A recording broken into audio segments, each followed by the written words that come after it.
In the southernmost part of Spain, the Atlantic Ocean meets the Guadalquivir River, the Guadalquivir, or Great River in Arabic. The sand-laden tides, the wind and the waves compete with the mud, which is drawn by the river from the Sierra Morena, resulting in a changing world.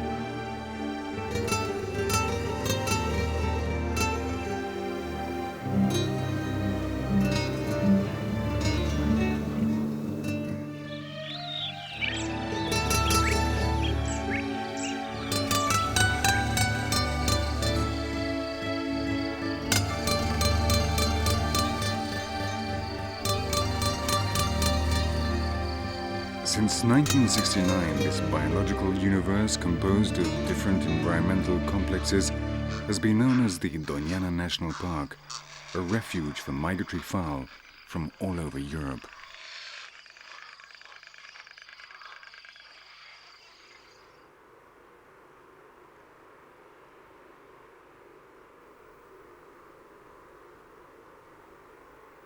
The population in Doñana has always been scarce due to the difficulties imposed by the environment, but even so, man has used this land since antiquity.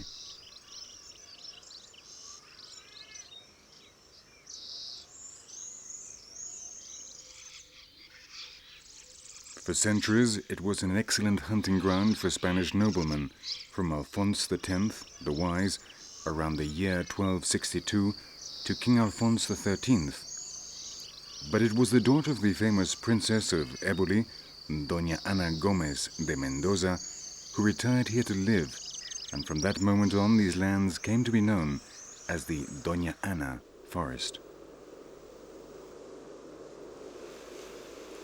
From the earliest time, man has taken advantage of his natural environment to survive, giving way to the development of different arts and trades. Coal merchants, pine seed harvesters, coot egg collectors, and beekeepers have disappeared from Doñana, while others nonetheless remain. Coquina collectors still use a traditional ancient method for collecting these small clams that live in the sand. Walking backwards, they turn the ground over with their feet, uncovering the coquinas, which then get caught in a rake, and the net tied to the fisherman's waist.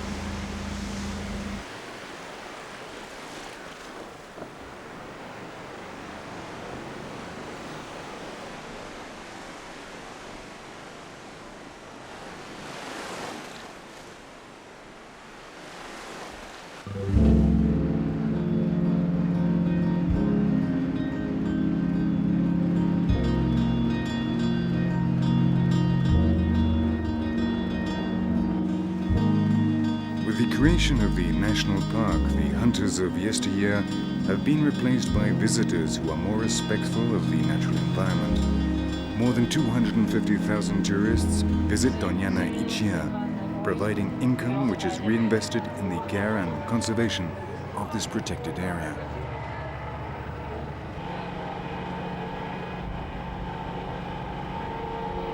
The visits take place in park vehicles accompanied by local guides who are experts in Doñana's flora and fauna. The itineraries are restricted and strict conservation rules must be followed. Thus, the impact on the ecosystem is minimized while visitors take full advantage of the visit.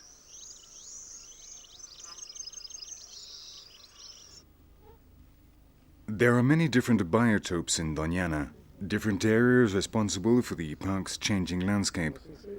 This variety of biotopes translates into an increased number of species due to the fact that between one biotope and another, the species coexist.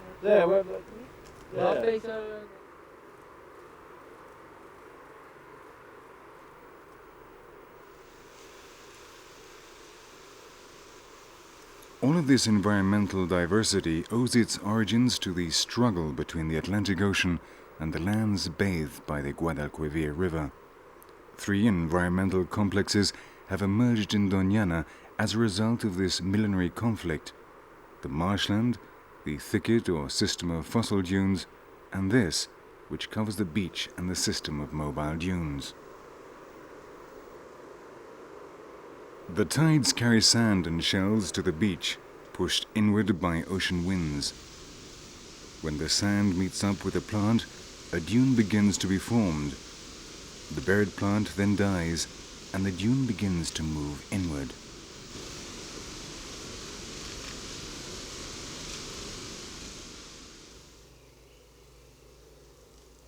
The movable dunes form dune ropes or trains, which move between 5 and 6 meters every year, in a direction perpendicular to the coastline. Between 2 trains of dunes, corrals appear as vegetation oases in this sandy world. The small patches of pine help to keep some animals present in this apparent desert.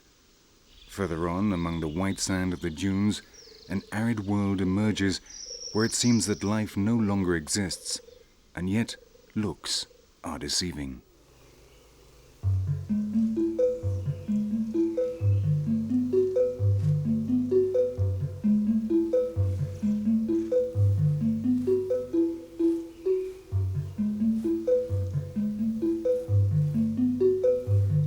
The elevated isolation of southern Spain increases the ground temperature of the dunes. Reptiles and amphibians, cold-blooded animals, take advantage of this circumstance to set their archaic metabolism in motion, and they frequently can be found in the white sand. However, the heat which favors cold-blooded animals is a deterrent to mammals, and very few enter the sand dunes while the sun is shining. But everything changes at night. An infinite number of footprints demonstrate that hunters have been stalking during the night or simply moving through the sand to enter in one of the corrals, or even further in the ferocious world of the thicket or the marsh.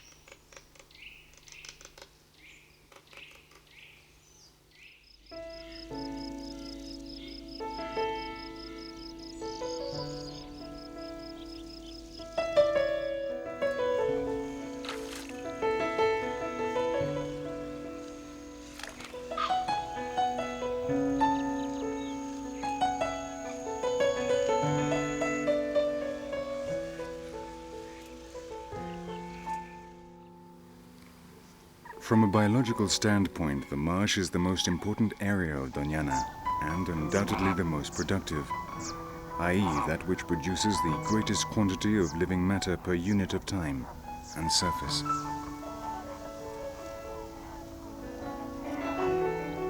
The floor of the marsh is composed of clayish sediments and becomes inundated every year between autumn and spring by rain and nearby floodwaters.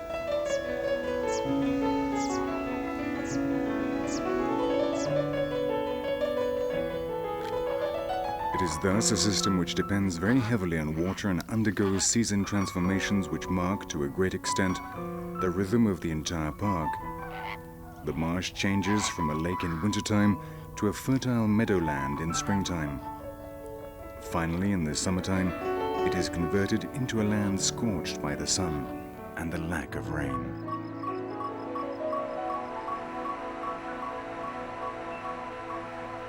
In one way or another, water is Doñana's lifeblood, and therefore its Achilles heel.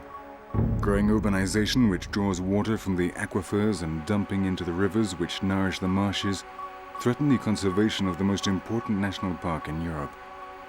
Life and death are thus summed up in a single word: water.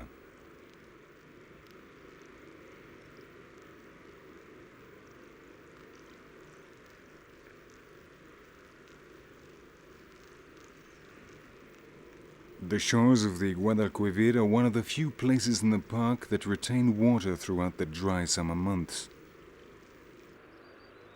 The mouth crabs, a species of violinist crab, take advantage of the mud carried down by the river from the Sierra Morena to feed.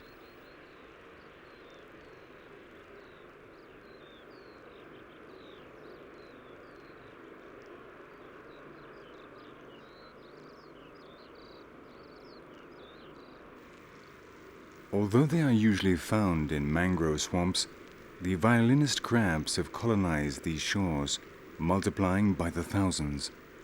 Males have one pincer, which is disproportionately large and white, which they use during courtship to attract females or to dissuade other males from invading their territory.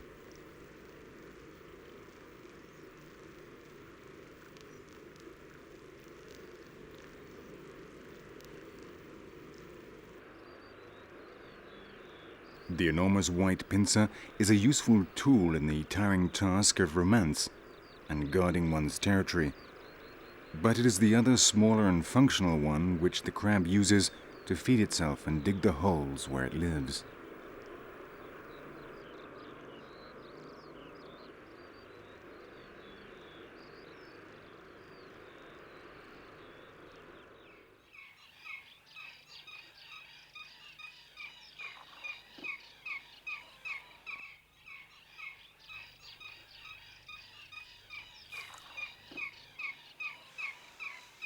With the arrival of spring, Doñana becomes a bubbling spring of life. Abundant phytoplankton are produced during this period, which facilitates the proliferation of the water's entire biological chain. The vegetation grows and animals from fish to mammals, and especially fowl, appear by the thousands.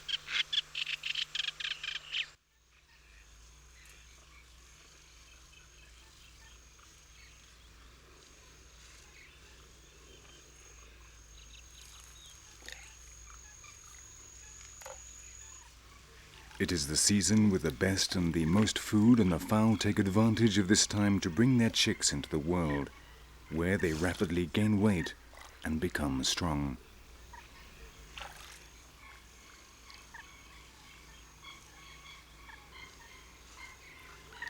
Under the watchful eye of their parents, the chicks learn to fend for themselves. The seaweed and green sprouts are the principal diet for these coots and moorhen. Until their offspring learn how to submerge, the parents are the ones who must dive to the bottom of the ponds in search of food.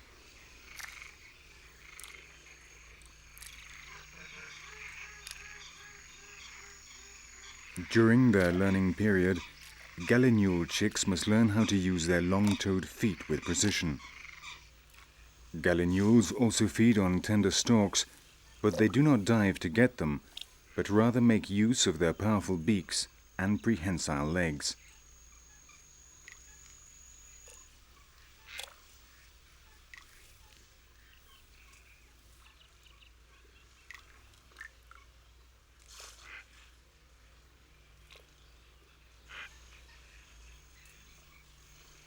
This task, which is easy for an adult, requires considerable effort by the chicks. Not only must they learn to use their feet, but they must also know how to choose the youngest stalks.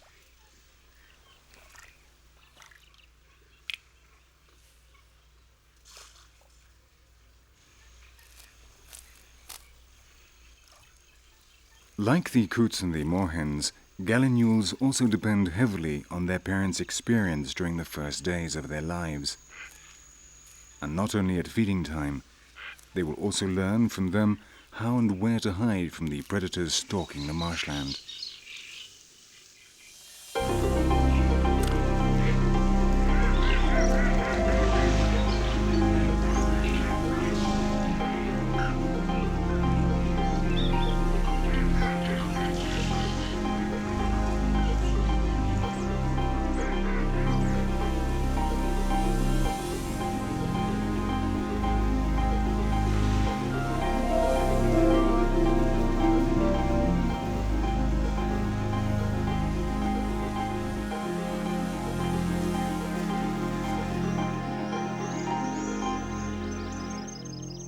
Along with the movable dunes in the marshland and bordering the latter is the third of Doñana's three main environmental complexes, the thicket of system of fossil dunes.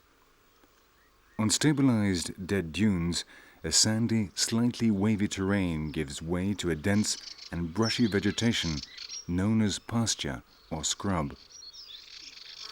It is less dramatic than the marsh, but it houses one of the park's greatest treasures.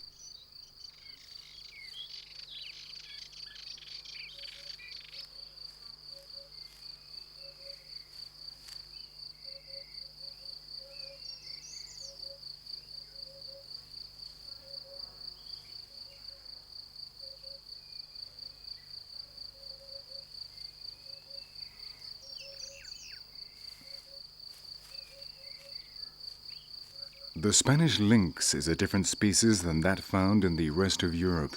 It is smaller with larger side whiskers and smaller but more numerous locks of hair.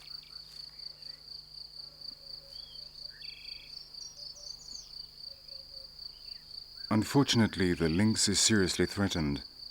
The loss of its habitat, the myxomatosis and viral hemorrhagic pneumonia, decimating rabbit populations, traps, poisons, and illegal hunting have reduced the population to around 400 animals, which have timidly taken refuge in the southeastern part of the peninsula.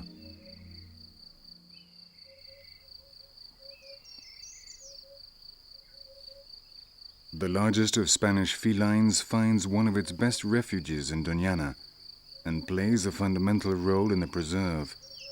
With the wolves gone, animals which inhabited Doñana until the 20s, the lynx is now the only animal that can control the density of herbivores.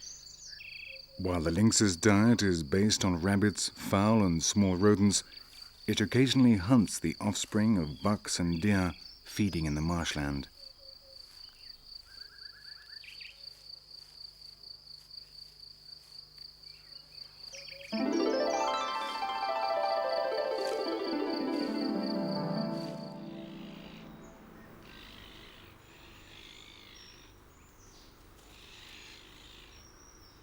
The lynx is not the only hunter in the preserve. The ichneumon wanders through the thicket during the day in search of small mammals, fowl, reptiles, and amphibians, and even some invertebrates.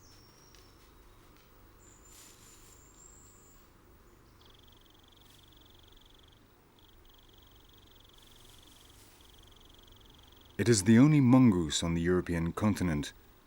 Its distribution in North Africa and the lack of remains of this species in European quaternary beds have led to the conclusion that it might have been brought to the Iberian Peninsula by the Arabs as a domestic animal.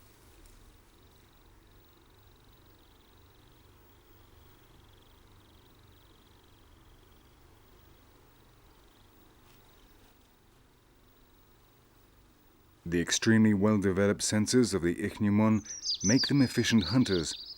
Perhaps for this reason, Arabs use them as pets to keep snakes, mice, and rats under control.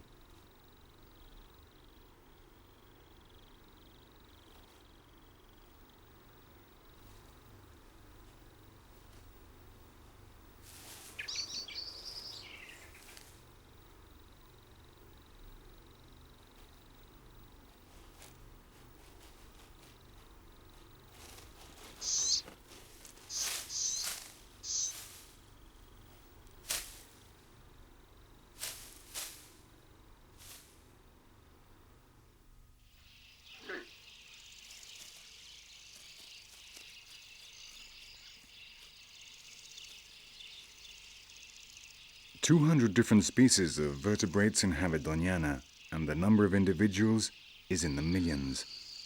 Of the 53 protected species which reproduce on the Iberian Peninsula and the Balearic Islands, 30 of them do so in Doñana, and only 5 in the park and bordering areas.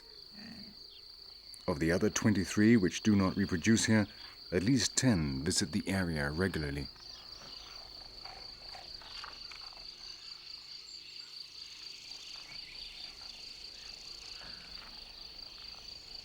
This zoological wealth is due to 3 principal factors. First of all, Doñana has been historically isolated and man couldn't damage it.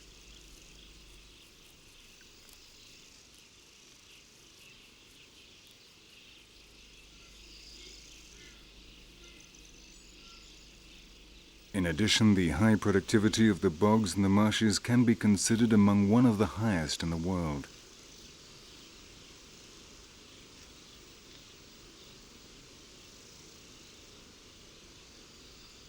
And finally, its location between the African and European continents is a decisive influencing factor.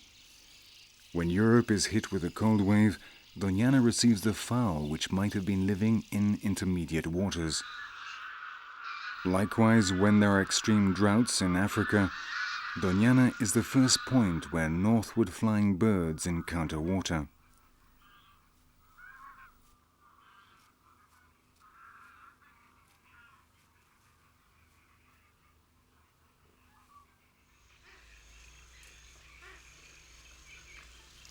This attracts scarce animals such as the country goose, the horned coot, or the morito, the only European ibis, to the Doñana marshlands.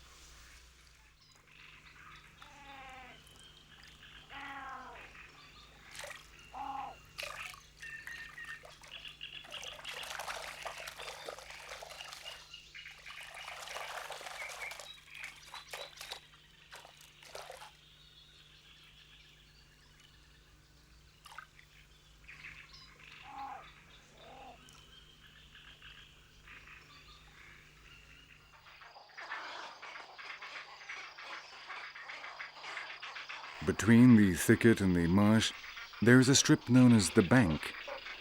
The large cork trees which mark the boundary are a spectacular congregation point for fowl, which is why these trees have come to be known as the Doñana aviary.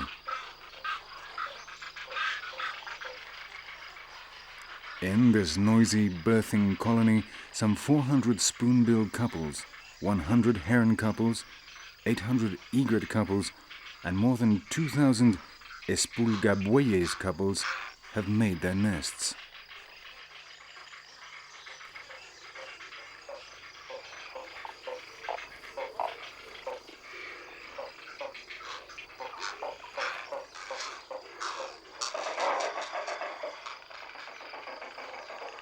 The nesting species are arranged in hierarchical order. In the highest branches, the heron and storks build their nests.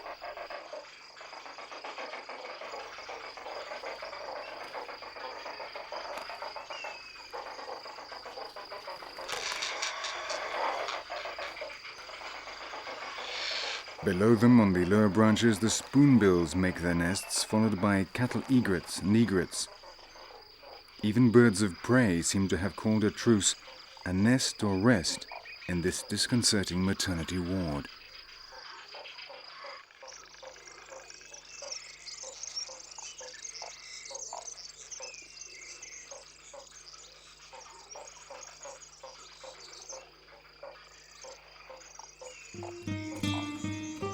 For the migratory birds of Europe, Doñana is an indispensable place of rest and sustenance. For scientists and naturalists, a key to European nature. And for the visitor, the place described by Abel Chapman at the beginning of the century. The Doñana Preserve has always seemed like a fragment of wild African solitude, uprooted and especially prepared for our personal benefit in this remote corner of Europe. For us, naturalists and lovers of strange savagery, Doñana is nothing short of a paradise on earth.